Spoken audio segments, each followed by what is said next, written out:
विराम चिन्ह। बच्चों, विराम का अर्थ होता है रुकना या विश्राम लेना। हम बातचीत के समय अनेक स्थानों पर रुकते हैं। इसी प्रकार लिखते समय हम विराम चिन्ह का प्रयोग करते हैं। इन चिन्हों के प्रयोग से हमारी कही गई बात का अर्थ अधिक स्पष्ट हो जाता है, यानी कि पढ़ने और सुनने वाले को समझने में सुविधा हो जाती है। अतः वाक्य के बीच में तथा अंत में विराम को प्रकट करने के लिए निर्धारित चिन्हों को क्या कहते हैं? विराम चिन्ह कहते हैं। सबसे पहले पूर्ण विराम। इसका चिन्ह है ये। वाक्य पूरा होने पर पूर्ण विराम का चिन्ह लगाया जाता है। जैसे मुझे भूख लगी है। हमारे शहर में कई मंदिर हैं। मैं स्कूल जा रहा हूं। अल्प विराम। बेटा, इसका चिन्ह है ये। इसका बोलते या पढ़ते समय जहां हम थोड़ी देर के लिए रुकते हैं, वहां अल्प विराम लगाते हैं। इसका प्रयोग निम्नलिखित स्थानों पर किया जाता है।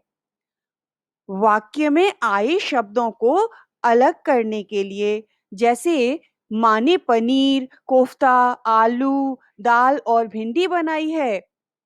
बच्चों, वाक्य में आए शब्दों के जो जोड़े होते हैं, उन्हें एक दूसरे से अलग करने के लिए भी अल्प विराम का प्रयोग किया जाता है। जैसे मेरे दादा दादी, माता पिता, भाई बहन, चाचा चाची सभी ने पूजा की।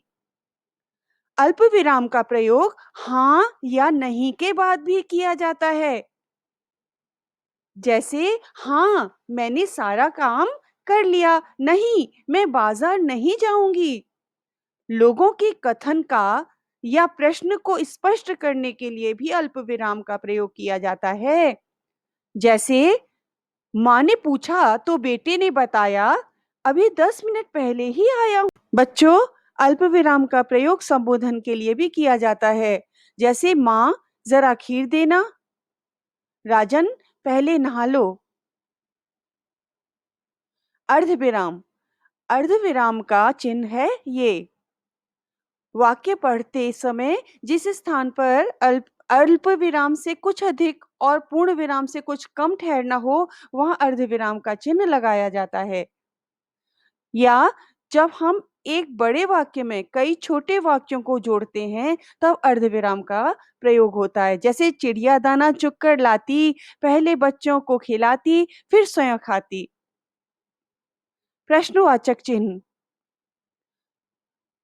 जिस वाक्य में कोई प्रश्न पूछा गया हो, उसके अंत में प्रश्नवाचक चिन्ह लगाया जाता है। जैसे रविंद्र को कौन पढ़ाएगा? यह दीवार कैसे टूट गई? विस्मयादिबोधक चिन्ह।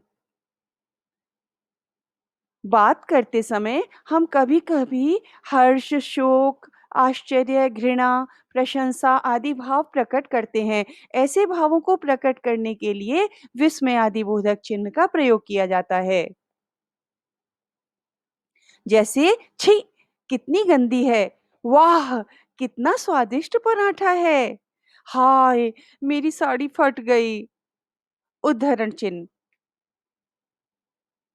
इसका चिन्ह है ये। उद्धरण चिन्ह इकहरा उद्धरण चिन्ह होता है, दोहरा। इकहरा उद्धरण चिन्ह,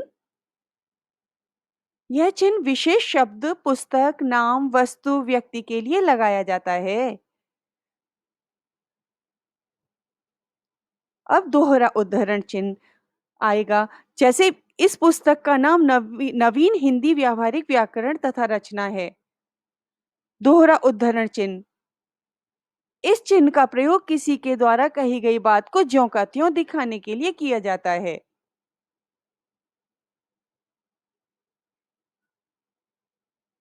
जैसे अध्यापिका ने बच्चों से कहा, सदा बड़ों का आदर करो। महात्मा गांधी ने कहा, सत्य ही ईश्वर है। कोष्ठक चिन्ह। वाक्य या शब्द को स्पष्ट करने के लिए कभी-कभी कोष्ठक के भीतर उसका अर्थ लिख दिया जाता है। जैसे वाक्य के 3 भेद प्रकार होते हैं। योजक चिन्ह। योजक चिन्ह का प्रयोग शब्दों के जोड़ों के बीच शब्दों को दोहराने की स्थिति में तथा सा, से, सी के साथ किया जाता है। जैसे अमीर गरीब, अल्पविराम सुख दुख, अल्पविराम गुलाबी सी, अल्पविराम लिखते लिखते आदि।